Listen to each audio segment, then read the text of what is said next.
Oui, ça passe.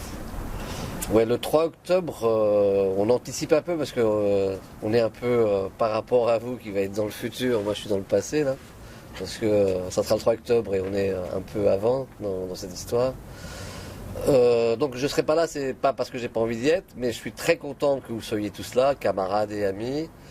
Pour des raisons de santé, je pourrais pas y être. Donc, mais j'ai participé avec un certain nombre d'autres personnes à la réussite de cette initiative que je ne verrai pas malheureusement.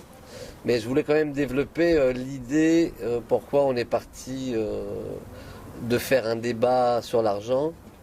C'est un espèce de questionnement en fait qu'on s'est posé, que moi je me posais aussi, que c'est une valeur qui marche partout, l'argent universel, qui est propagé mondialement, bien que l'argent a tendance à être de plus en plus de facteur papier comme on le voit, mais de plus en plus dématérialisé. Ça fait sûrement partie de vos débats et de mon débat qui continuera. Je vais pas. Mais l'idée fondamentale, c'était elle est posée en tant que questionnement. C'est pour ça qu'on a mis dans nos affiches un point d'interrogation. On n'a pas de réponse préétablie nous-mêmes. Donc questionnement demande à se poser des questions, donc à réfléchir, à faire marcher un peu nos méninges, à essayer de comprendre ce qui se passe dans ce putain de pays mondialisation, disons. Mais nous ne voulons pas d'idées ou notre trajectoire philosophique telle que moi et mes camarades pour faire cette réunion débat sur l'argent. On ne vient pas d'une filière complotistes, parce que des complotistes, il y en a dans toute l'histoire. C'est pas notre manière de voir les choses.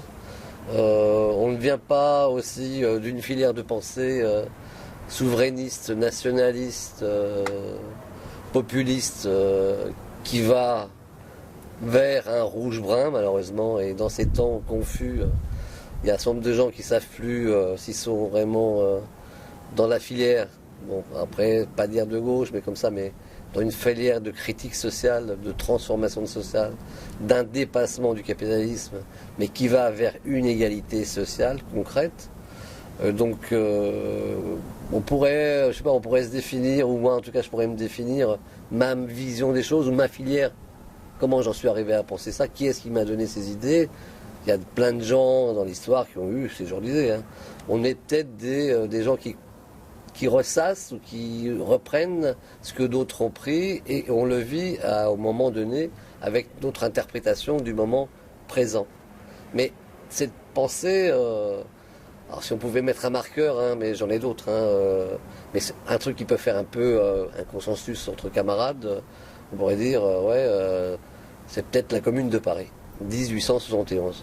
C'est-à-dire ces gens, à un moment donné, qui prennent d'assaut le pouvoir et qui instaurent une forme de société ou qu'ils essayent d'élaborer quelque chose. Donc cette utopie.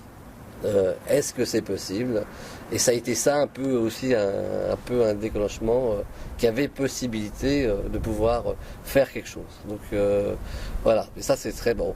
Alors, donc voilà, l'argent c'est un des nœuds, hein, c'est pas le nœud fondamental du capitalisme, mais c'est un des nœuds parce que le capitalisme a plein de fondements qui s'entrecroisent, etc. Donc un nœud, et l'objectif d'en avoir une compréhension collective, si possible, c'est de réfléchir à comment on peut dépasser cette forme de société économique, culturelle, et c'est un ensemble. Hein.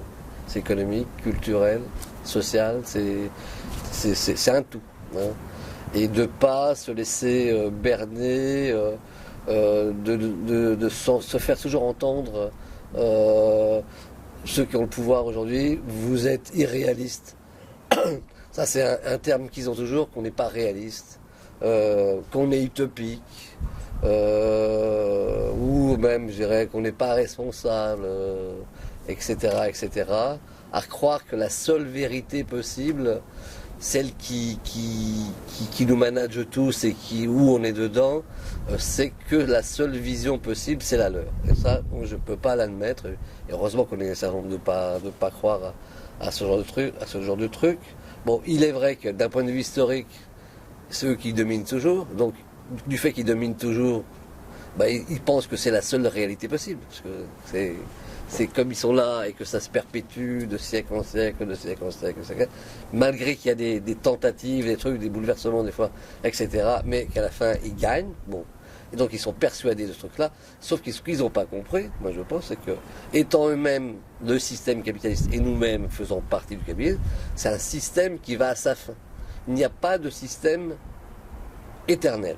Tout système, à un moment donné, arrive à une certaine fin. Alors toute la problématique pour nous, c'est est-ce qu'on peut, avant que le système peut-être nous envoie vraiment dans une espèce de chaos total, est-ce qu'on peut le freiner, dire prendre conscience, ou c'est le chaos qui va faire prendre conscience aux gens? Ça, on n'a pas les trucs, parce qu'il y a des chemins qui peuvent être complètement différents.